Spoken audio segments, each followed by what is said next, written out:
So we're just going to start with a couple of ID lines where we do your name, hometown, and sport.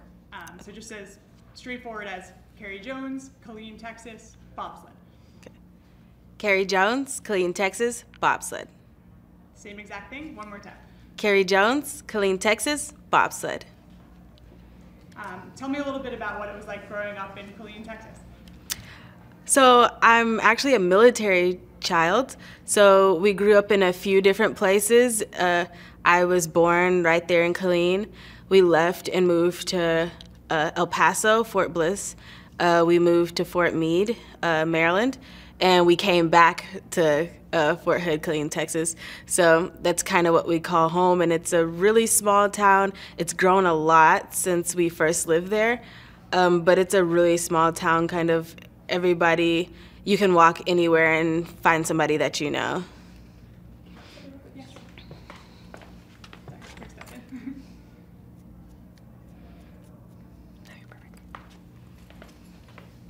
Good.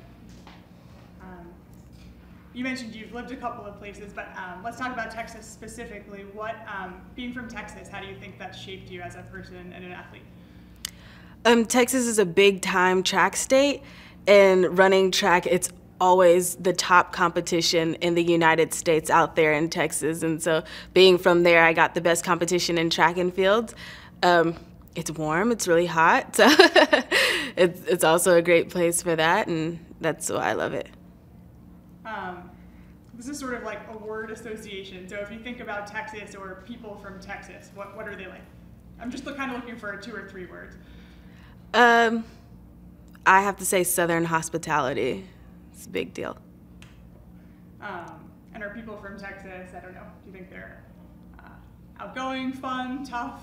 Is there any kind of common characteristic of people from Texas? People from Texas are really friendly, so anywhere you go, you just kind of say hi or howdy to everybody. What kind of support have you received from Texas as you've advanced in your career? It's slowly picking up because winter sports obviously is not a big deal out in Texas. It's very hot. And I think people are really starting to get interested in the sport since I've started and started telling people about it and telling people what I do. What would it mean to you to have the chance to represent Texas on the Olympic stage? Oh, that would be the greatest honor to represent such a great state with such great people, and all my family is there, and we're Texans, so it would be just the greatest honor. What kind of role has your family played in your sports career? How important have they been? My family is the most important people that I have. Even when I get in slumps or I feel like I'm unmotivated, they're there to push me. They're like, no, you're not gonna just sit around. You need to go out and you need to do what you need to do because it's really important to you, and we know that it's important to you. So we're gonna help you succeed at all times. What kind of sacrifices does it take for you and for your family to be an elite level athlete? A lot of time, and bobsled is an expensive sport, so money. And coming straight out of college, you don't really have the money because you've been in college, and so my parents have been able to front for me financially for a little while until I was able to get a job. And the time, I'm always gone, and so my parents have to take care of things at home, like mail and different things that come to the house. They definitely take care of a lot of stuff. Tell me about how you found your way to bobsled. So I ran track at Baylor, which is right there in Texas also.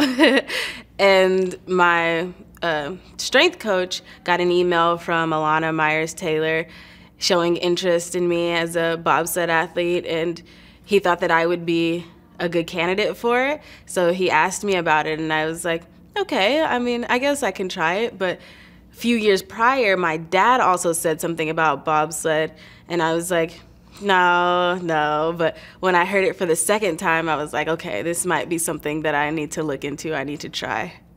What was kind of your impression of the sport before you tried it? I thought it was just insane.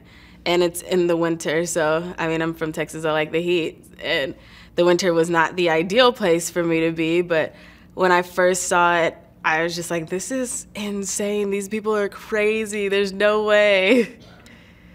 What was it like to transition from a sport where it's, just you and your body running out on the track to a sport with equipment and tracks and all these other conditions?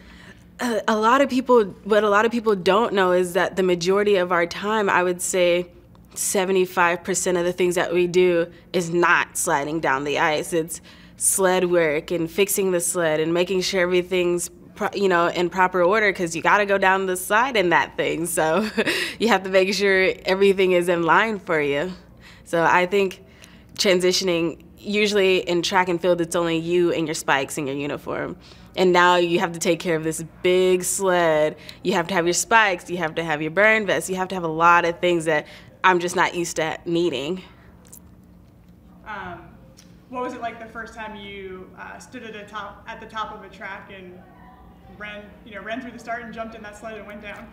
I took my first ride with Alana down Placid, which is one of the roughest tracks in the world. And the first time going down, I really just prayed the whole way down because I was so scared, and it's such a violent track. So you hop in and you don't really know what to expect, and you're getting tossed around the back of the sled because you don't know which direction you're going. It was crazy. What's your earliest memory of watching the Olympics? So I've always watched the Summer Olympics. That's a big deal in my house. We're a big track family. And so watching the Summer Olympics is what we've done since I can remember. As far as winter, I would have to say it would be the Vancouver Olympics. It would be my first memory. And Alana raced in that one as a brakeman. So watching her and realizing, like, this is the girl that I'm hanging out with every day. This is so awesome. It's been pretty cool. When did your Olympic dream start? When was that something you said to yourself, hey, I'd really like to do that someday? Growing up, I was always a pretty good track athlete, and the older I got, the faster I got, and the more competitive I was, I ended up being one of the top athletes in the world. And I always thought, and I think everybody that knew me always thought, that I would be in the Olympics in track and field. And that kind of took a turn left, and I ended up in bobsled. So hopefully I could still make my Olympic dreams come true. What do you think it is about the Olympics that makes them different from any other competition? I think it's just the pride that you have in your country and representing your country that makes it so much more different. And this is the highest level possible for an athlete to perform. You have different events, but this is the most important event, and you only get one chance every 4 years. And that's what makes it so special. You mentioned once every 4 years. Can you try to put in perspective for just an average person what's happening between those 4 years, what it's like day in, day out? So even though the Olympics are only once every 4 years, every season we go through a whole circuit, and at the season we have a World Championships, which would be simulating the Olympics, but just not as big of a deal as the Olympics. So every year we do race, we do have competitions, about 9 every season, and every 4 years you just get that one chance to make it happen on a specific track. How much did it mean to you to win the world title this year? It was so crazy. I was so speechless, and I didn't know what to do. I was just like smiling from ear to ear, and it was so great. The atmosphere in Koningsee is amazing. They love bobsled out there, and having that crowd out there and just going for it for the first time is great. Was it extra meaningful to win with Alana, given kind of the role she's played in your career? Oh yeah, I look up to Alana a lot. She's really like a really good role model. She's a great person, and to be in the sled with her and know that she has the utmost confidence in me is just the greatest feeling, and it makes me want to work harder. Have you thought about what it might be like to put on the Team USA gear and march into opening ceremony with the rest of the American team? No, not actually. And every time I watch it, I'm like, someday that's gonna be me. And someday I'm gonna be out there having fun like they look like they're having fun in the opening ceremony and watching all these people who are in awe of you and you're in awe of them. What, if you look ahead towards your first Olympics, what would an ideal experience be for you in 2018?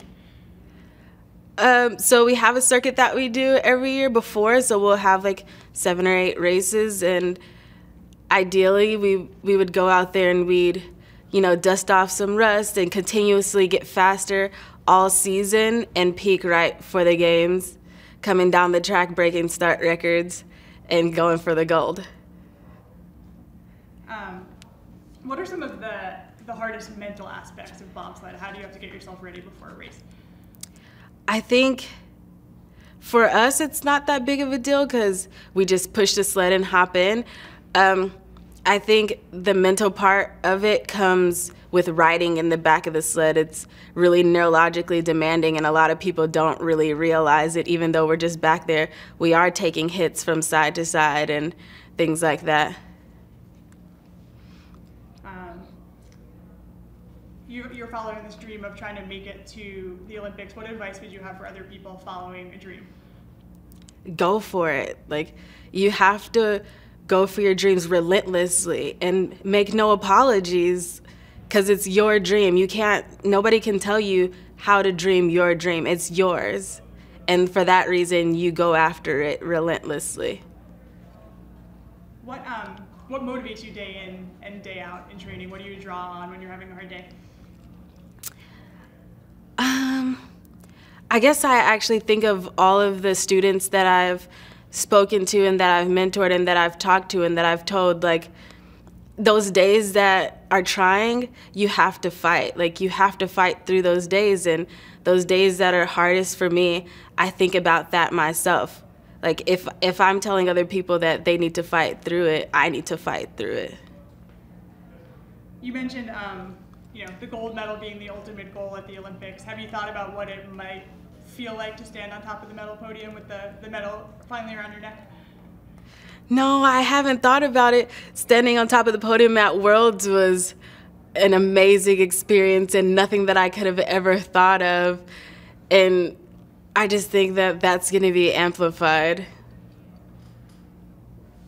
All right, I have a few repeat after me type lines for you. Okay. Veronica is going to jump in for 1 sec.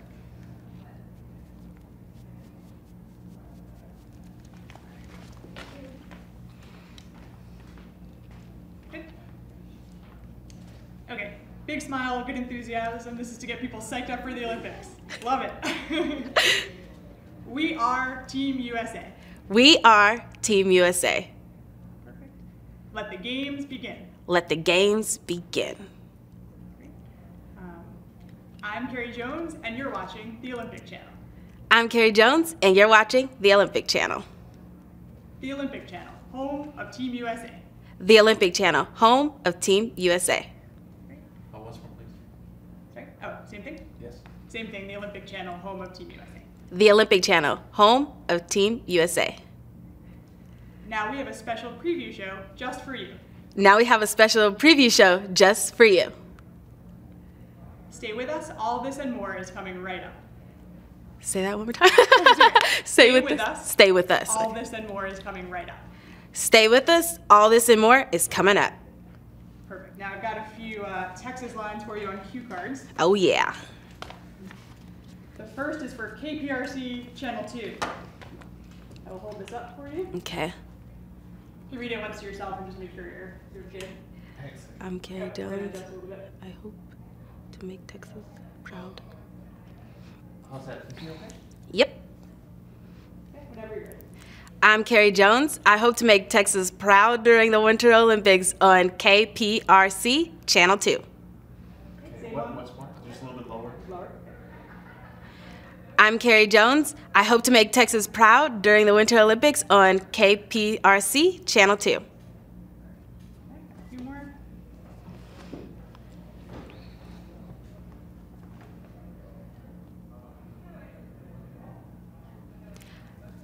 I'm bobsledder Kehri Jones. Watch the Winter Olympics on KPRC Channel 2. Same thing one more time.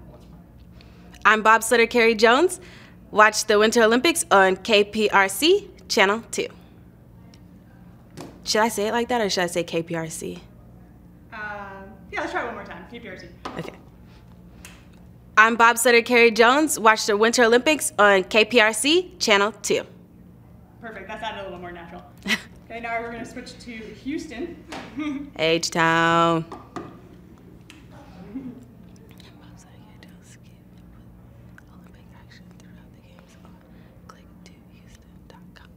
Click2Houston.com. Click2Houston.com. Okay. I'm bobsledder Kehri Jones. Keep up with the Olympic action throughout the games on click2Houston.com. Once more, please. That is kind of weird English. I'm bobsledder Kehri Jones. Keep up with the Olympic action throughout the games on click2Houston.com. Perfect. I think you're really getting warmed up now. 2 more. I would guess do a Baylor shout out on this one. Oh yeah. I'm Kehri Jones and I'm a Baylor Bear. Watch the Winter Olympics this February on NBC5. Texas connects us. Okay. I'm Kehri Jones and I'm a Baylor Bear. Watch the Winter Olympics this February on NBC5. Texas connects with us. Oh, Texas connects us. Shoot. Same thing, one more time. Okay. I'm Kehri Jones and I'm a Baylor Bear. Watch the Winter Olympics this February on NBC5. Texas connects us. Cool, let's do that one more time and just a little more emphasis on Baylor Bear. So Baylor. I'm Kehri Jones and I'm a Baylor Bear. 'Kay. And then you can get going with the rest of it. I'm Kehri Jones and I'm a Baylor Bear. Watch the Winter Olympics this February on NBC5. Texas connects us. Awesome. Last one, and it's the shortest. The Olympic Winter Games on NBC5. Texas connects us. The Olympic Winter Games. Okay. The Olympic Winter Games on NBC5. Texas connects us. Once more, please. Oh, sorry. One more. The Olympic Winter Games on NBC5. Texas connects us. Awesome. Thank you so much. Thank you, guys.